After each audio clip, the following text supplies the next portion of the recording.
আল্লাহ রাসূল সাল্লাল্লাহু আলাইহি ওয়াসাল্লাম কখনোই রাখতেন না। সুবহানাল্লাহ নাই।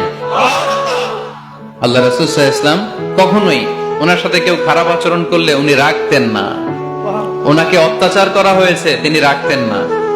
জুলুম করা হয়েছে, তিনি রেগে যেতেন না। রাসূল সাল্লাল্লাহু আলাইহি ওয়াসাল্লাম মক্কায় যখন নামাজ পড়তেন, উটের পচা নাড়ি ভুঁড়ি আল্লাহ রাসূল সাল্লাল্লাহু আলাইহি ওয়াসাল্লাম ঘাড়ে আর পিঠের উপর চাপিয়ে দেয়া হতো। আমাদের কার কার পিঠের উপর নামাজ অবস্থায় উটের বা গরুর নাড়ি ভুঁড়ি চাপায় দেয়া হয়েছে এলাকায়? আছে কেউ? নাই। তায়েফের ময়দানে আল্লাহ রাসূল সাল্লাল্লাহু আলাইহি ওয়াসাল্লাম দাওয়াত দিতে গেলেন, নিজের লাভের জন্য না তায়েফবাসীদের লাভের জন্য? খেয়ে না খেয়ে দিন প্রচারের কাজে নিজেকে দিয়েছ বিলিয়ে, তায়েফের কাফিরেরা চিনল না সে আলো, দুষ্ট ছেলেদের পিছু দিল লেলিয়ে, পাথরের আঘাতে ক্ষত বিক্ষত হয়ে সারা শরীর থেকে রক্ত ঝরে। হে রাসূল তোমাকে ভুলি আমি কেমন করে, হাজার ব্যথা বেদনার পরে। ফিরে আসনি তুমি আপন ঘরে, দিনের আলো তুমি ছড়িয়ে দিতে, চলে গেলে মদিনায় মক্কা ছেড়ে।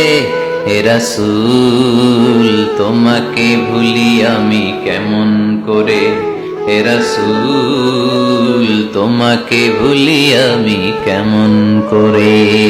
ঠিক কিনা?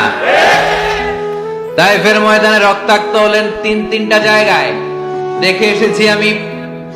এখানে আহত করা হলো, আবার উঠে দাঁড়ালেন, আবার পাথর মারা হলো। কোন গায়ে পাথর মেরেছো তোমরা? এরকম সুন্দর শরীর পৃথিবীর কোন দ্বিতীয় মানুষের ছিল নাকি? এত সুশ্রী মানুষ, শুভ্র মানুষ, পরিচ্ছন্ন মানুষ দুনিয়াতে দ্বিতীয়টা ছিল না।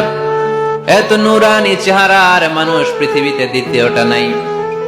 এই মহানবীকে ওরা পিটিয়ে রক্তাক্ত করেছে, পাথর মেরে রক্তাক্ত করেছে। 3 বার গেছি ওদের লাভের জন্য, ওরা আমারে মারলো। আহা, তারপর রাসূল সাল্লাল্লাহু আলাইহি ওয়াসাল্লাম কি রেগে গিয়েছেন? কারণ রেগে গেলেন তো হেরে গেলেন। কোনোভাবে রাসূল সাল্লাল্লাহু আলাইহি ওয়াসাল্লাম রাখতেন না। নিজের উপর অত্যাচার আসলে রাসূল সাল্লাল্লাহু আলাইহি ওয়াসাল্লাম রাগেন নাই। আনাস রাদিয়াল্লাহু তাআলা আনহু আল্লাহ রাসূলের খাদেম ছিল।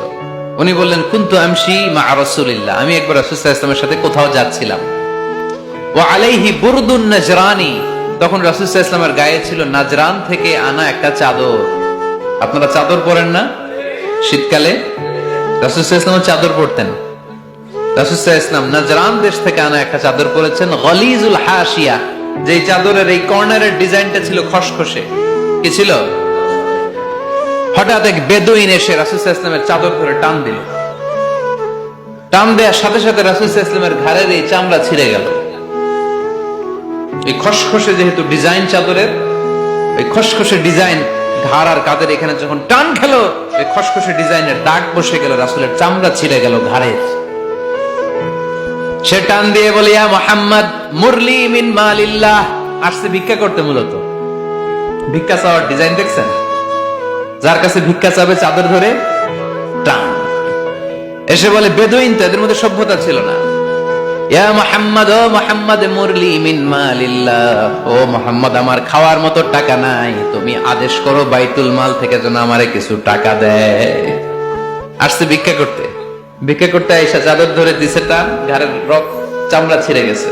রাসূল সাল্লাল্লাহু আলাইহি ওয়াসাল্লাম ব্যথা পেয়েছেন। ফালতাফাতা ইলাইহি রাসূলুল্লাহ, আল্লাহ রাসূল সাল্লাল্লাহু আলাইহি ওয়াসাল্লাম তার দিকে তাকালেন, তাকিয়ে ফাদহিক, একটা মুচকি হাসি দিলেন। আমি রাস্তা দিয়ে চাদর গায়ে দিয়ে হাঁটতেছি, এক ফকির আইসা কয়, ভিক্ষা দেন, টাকা দেন বলে আমার চাদর টান দিছে, আর ওই চাদরে আমার ঘাড়ের চামড়া ছিঁড়ে গেছে, কি করবো আমি? আপনি কি করবেন? হ্যাঁ, কোনি? আচ্ছা, তা আমরা ঠিকই ওরে ধরে মাইর দিতাম, তাই না? আজকে ওর একদিন কে আমার একদিন ভর্তা বানায় ফেলতাম ওরে পিটায়, রাগের চোটে, ঠিক কিনা? আল্লাহ রাসূল সাল্লাল্লাহু আলাইহি ওয়াসাল্লাম try to think about it, try to ponder on the story. এই মোরাল অফ দ্য স্টোরি কি? রাসূল সাল্লাল্লাহু আলাইহি ওয়াসাল্লামের প্রফেটিক স্টোরি থেকে আপনাকে ভাবতে হবে। ভিক্ষা করতে এসে চাদর ধরে টান দিয়ে ঘাড়ের চামড়া ছিঁড়ে ফেলেছে, রাসূল তাকিয়ে মুচকি হাসি দিলেন, মুচকি হাসি দিয়ে বললেন, যাও বাইতুল মাল থেকে কিছু সম্পদ ধরে দিয়ে দাও। কি নবী ছিলেন! তার মানে উনার গায়ে যত আঘাতই আসতো কখনো উনি রাখতেন, তবে মাঝে মাঝে রাখতেন। যদি আল্লাহর বিধান লঙ্ঘিত হতো তখন বিশ্বনবী রেগে যেতেন। আল্লাহর জমিনে আল্লাহর বিধান লঙ্ঘিত হলে এই লোকটা রেগে যেতেন প্রিয় নবী, তখন সহ্য করতেন না।